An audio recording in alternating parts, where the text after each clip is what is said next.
في عام 1995 قام أحد الأشخاص ويدعى ماكارثر ويلر بالسطو المسلح على أحد البنوك في الولايات المتحدة الأمريكية، وبعد عدة ساعات سرق بنك ثاني في نفس الولاية. والغريب في الموضوع إنه ما كان لابس أي شيء يغطي وجهه أو يخفي هويته عن كاميرات المراقبة. هذا الشيء سهل من التعرف عليه وإلقاء القبض عليه في وقت قياسي، وأثناء القبض عليه اكتشفوا بواقي لعصير ليمون على وجهه.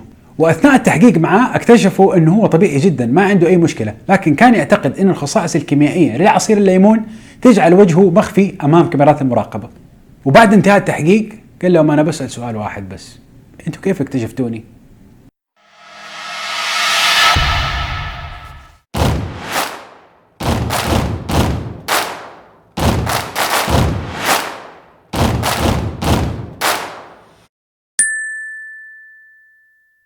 الحادث هذه أثارت فضول اثنين من علماء النفس، ديفيد دانينغ وجاستن كروغر. نتيجة الدراسة أن ويلر بسبب عدم مهارته وقلة خبرته في مجال الجريمة ثقته بنفسه كانت مبالغ فيها لدرجة أنه سوى افتراضية وصدقها. وعرفت نتيجة الدراسة بذا دانينغ كروغر إفكت، ويمكن التعبير عن دانينغ كروغر إفكت بمنحنى. الخط الأفقي يعبر عن المهارة، والخط الرأسي يعبر عن الثقة بالنفس. حسب النظرية الإنسان لما يكون مبتدئ في أي حاجة وما عنده المهارة الكافية تكون ثقته بنفسه مبالغ فيها لدرجة الغرور، وكل ما زادت خبرة الشخص ومهارته قلت ثقته بنفسه إلى أن تصل إلى النقطة الحقيقية أو المنطقية. بعض الأشخاص يسموا نقطة البداية هذه ماونت ستوبيد أو نقطة الغباء، ولكن أنا أفضل أسميها نقطة الغرور أو الجهل. أما بالنسبة للنقطة الأخيرة واللي يوصل للإنسان بعد اكتساب المهارة أحب أسميها نقطة الثقة بالنفس. ليش نقطة البداية غرور ونقطة النهاية ثقة بالنفس؟ لأنه المنحنى المنطقي إنه الإنسان لما يكون بادئ شيء جديد ولسه ما عنده المهارة ولا الخبرة الكافية إن تكون ثقته بنفسه قليلة وتبدأ ترتفع مع اكتساب المهارة. بالتالي فإن الثقة الزايدة في بداية المنحنى تعبر عن غرور، لأنها ما هي مبنية على أسس سليمة وما هي مبنية على علم ولا خبرة.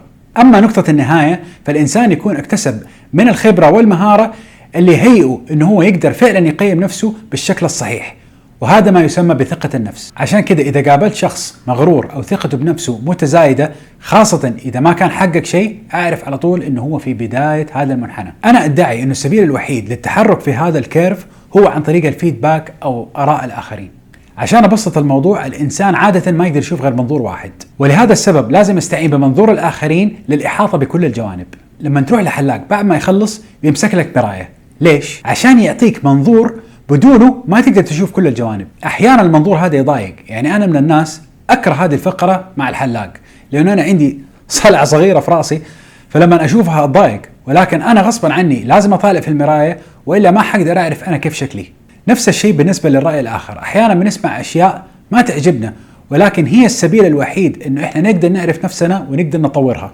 في ناس تقول لا تسمع كلام الناس ترى يحبطوك، وأنا شخصيا ضد هذه الفكرة، بالرغم أني أتفق أنه بعض الآراء والانتقادات لا تخلو من الغيرة والكره وهذه الأشياء السلبية، لكن النجاح الحقيقي للإنسان هو استطاعته لفلترة هذه السموم والموجات السلبية، وأنه هو يسخرها لخدمته، بحيث أنه هو يطلع العبرة اللي يقدر من خلالها يكون فكرة عامة وشاملة عن نفسه، خاصة إذا سمعنا نفس الرأي من عدة أشخاص. وأعتقد أن الرأي الآخر ما هو مجرد رأي الناس، ممكن يكون مصدر الرأي الآخر كتاب تقرأه أو مشهد تشوفه أو حتى ابتلاء. أحيانا الحياة تحطنا في مواقف ومشاكل وكبر الإنسان يمنعه من أنه هو يتعلم منها، وأنا أدعي أنه الكبر هو من أكبر المشاكل اللي ممكن تمنع الإنسان من تطوير ذاته.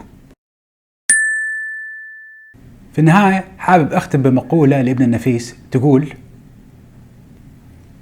وربما أوجب استقصاؤنا النظر عدولا عن المشهور والمتعارف، فمن قرع سمعه خلاف ما عاهده فلا يبادرنا بالإنكار، فذلك طيش، فرب شنع حق ومألوف محمود كاذب، والحق حق في نفسه لا لقول الناس له، ولنذكر دوما قولهم: إذا تساوت الأذهان والهمم فمتأخر كل صنعة خير من متقدمها. الكلام هذا ببساطة معناه إن لو سمعنا رأي مختلف عن نظرتنا أو عن رأينا الشخصي لا نتسرع ونرفض هذا الرأي بسبب اختلافه. فإذا تساوت الهمم والأشخاص، اللي يجي بعدك عادة رأيه أفضل من رأيك. أتمنى أنه يكون موضوع اليوم عجبكم، وإلى لقاء آخر.